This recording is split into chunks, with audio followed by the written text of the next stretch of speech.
여러분 안녕하십니까, 강시혁 변호사입니다. 한덕수 대통령 권한대행이 퇴장했습니다. 한덕수 권한대행 일단은 국회의 의견을 존중하겠다라는 것입니다. 물론 다투겠다는 겁니다. 지금 정족수가 151이라고 우원식이가 지멋대로 지금 해석을 했는데, 이거에 대해서 헌법재판소에서 다투겠다는 겁니다. 그리고 권성동도 모든 수단을 다해서 헌법재판소에 가서 다투겠다는 겁니다. 권한쟁의 심판 등등 모든 것을 다 하겠다. 지금 비장합니다.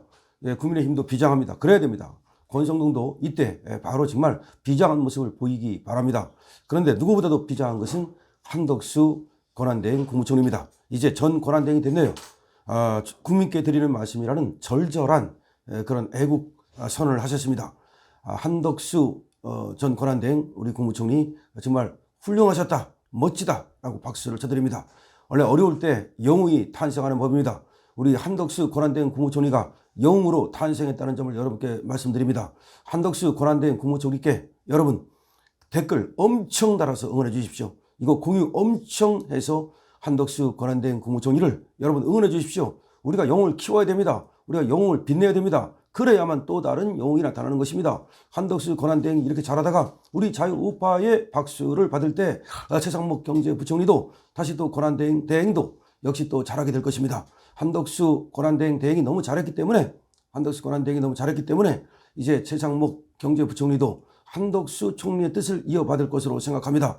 한덕수 총리의 뜻을 이어받는다면 최상목 경제부총리 역시 저들이 요구하는 대로 하지 않을 겁니다. 벌써 최상목은 말했습니다. 권한대행의 대행은 그 범위가, 직무 범위가 좁다. 자기 마음대로 할 수 없다는 겁니다. 따라서 헌법재판관 임명하지 않을 것입니다. 따라서 특검법 공포하지 않을 것입니다. 자, 이재명은 벌써부터 최상목 경제부총리를 탄핵시킬 궁리를 하고 있습니다. 원래가 이 한덕수 권한대행을 갖다가 탄핵시킬 때 그 사유를 국무총리 할 때 그 사유만 가지고 그 사유는 빼자. 그러니까 국무총리 1대의 사유는 빼고 권한대행 할 때의 사유만 가지고서 탄핵을 시키자라고 민주당에서 제안을 했는데, 이재명이 무슨 말을 했느냐.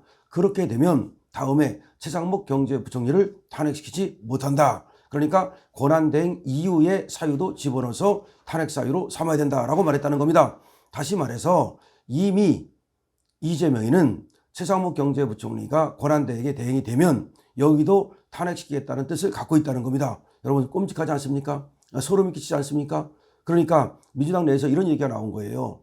자, 한덕수 권한대행을 탄핵시킨다 하더라도 국무총리 일대 그 사유는 집어넣지 말고 대통령 권한대행이 되고 나서, 예를 들어서 쟤들이 얘기하는 거 특검법을 공포하지 않았다, 헌법재판관을 임명하지 않았다, 그런 사유를 집어넣어서 탄핵을 시키려고 했다는 겁니다. 어차피 말이 안 되는 거지만, 그런데 거기서 이재명이가 제동을 걸었다는 겁니다. 그렇게 되면 최상목 경제부총리는 탄핵시킬 사유가 없지 않느냐라고 말했다는 겁니다. 이 말은 이미 최상목 경제부총리도 탄핵을 시키겠다는 로드맵을 갖고 있다는 것이죠. 이것은 이미 뭘 잘못해서 탄핵시키는 것이 아닙니다. 그냥 무조건 윤석열 정부를 무너뜨리겠다는 겁니다. 윤석열 정부를 괴멸시키겠다는 겁니다. 다시 말해서 그렇게 해서 무정부 상태를 만들겠다는 겁니다.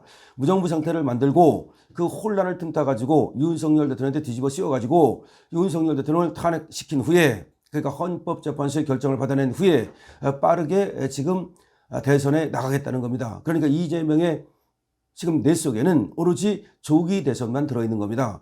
조기 대선 외에는 그 어떤 것도 이재명의 머릿속에 들어있지 않습니다. 그런데 이러한 상황에서 그래도 우리 한덕수 국무총리 권한대행이 중심을 잡고 정말 영웅다운 그런 퇴장을 했습니다. 그러면서 국민께 드리는 말씀을 남겼는데요. 여러분 정말 절절합니다. 이 모든 것이 우리 한덕수 국무총리의 그 영웅적인 행동과 이 영웅적인 말씀이 모든 국민들께 알려져야 됩니다. 지금은 손가락을 움직이는 것이 애국하는 것입니다. 존경하는 국민 여러분, 저는 우리나라 1인당 국민소득이 $250일 때 공직에 입문해 우리나라가 여기까지 오는 동안 자랑스러운 대한민국 정부의 공복으로 일해왔습니다. 국민소득이 $250일 때 공직에 입문하셨답니다. 1인당 국민소득 $250이던 나라가 $1,000, $10,000, $20,000, $30,000 시대를 여는 것을 보았고, 개발 독재, 고도 성장, 민주화를 차례로 경험하며 애환위기와 금융위기를 이겨내는 것을 보았습니다. 이런 나라, 이런 국민은 우리밖에 없다고 생각해 늘 자랑스러웠습니다. 저는 국민들이 큰 관심을 가지고 계신 헌법재판관 임명과 관련하여 여야가 합의하여 안을 제출하실 때까지 헌법재판관 임명을 보류하겠다고 말씀드렸습니다. 여야가 합의하여 안을 제출하시면 즉시 헌법재판관을 임명하겠다는 말씀도 드렸습니다.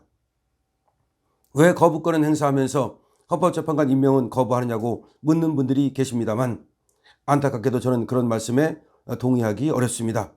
과거에도 고건 대통령 권한대행 국무총리님은 위헌 요소와 부작용 우려가 큰 법안에 대하여 국회에 제의 요구를 부탁드렸고 국회도 이를 받아들였습니다.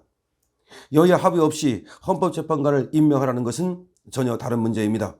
우리 헌정사에는 여야 합의 없이 임명된 헌법재판관이 아직 한 분도 안 계십니다. 그만큼 권한과 책임이 막중하기 때문입니다.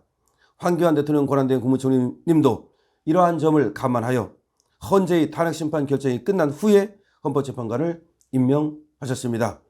저는 또한 대통령 권한대행은 안정된 국정 운영에 전념하되 대통령의 고유권한 행사는 자제하라는 우리 헌법과 법률에 담긴 일관된 기조에 대하여 깊이 고민하였습니다.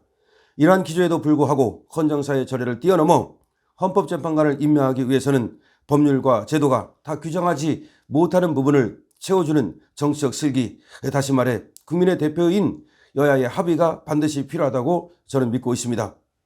여야가 합의를 못할 테니 그냥 임명하라는 말씀은 헌정사의 전례를 깨뜨리라는 말씀이자 우리 정치 문화에서 더 이상 토론과 합의가 불가능하다는 것을 기정사실로 만들라는 말씀이기에 깊은 수고 끝에 저는 받아들이기 어렵다는 결론을 내리지 않을 수 없었습니다. 저는 이번 비상계엄을 겪으면서 국민 여러분께서 얼마나 놀라고 실망하셨는지 절절하게 느끼고 있습니다. 헌법재판관 충원이 얼마나 시급한 사안인지도 잘 알고 있습니다. 다만 저는 헌법재판관 충원 못지않게 헌법재판관을 충원하는 과정도 중요하다는 점을 국민 여러분과 여야에 간곡히 말씀드리고 싶습니다. 헌법과 법률 그리고 우리 헌정사의 절레를 소중히 여기며 소통을 통한 합의로 이견을 좁혀가야 한다고 말씀드립니다. 오늘 국회는 대통령 권한대행 국무총리 탄핵소추안을 가결하였습니다.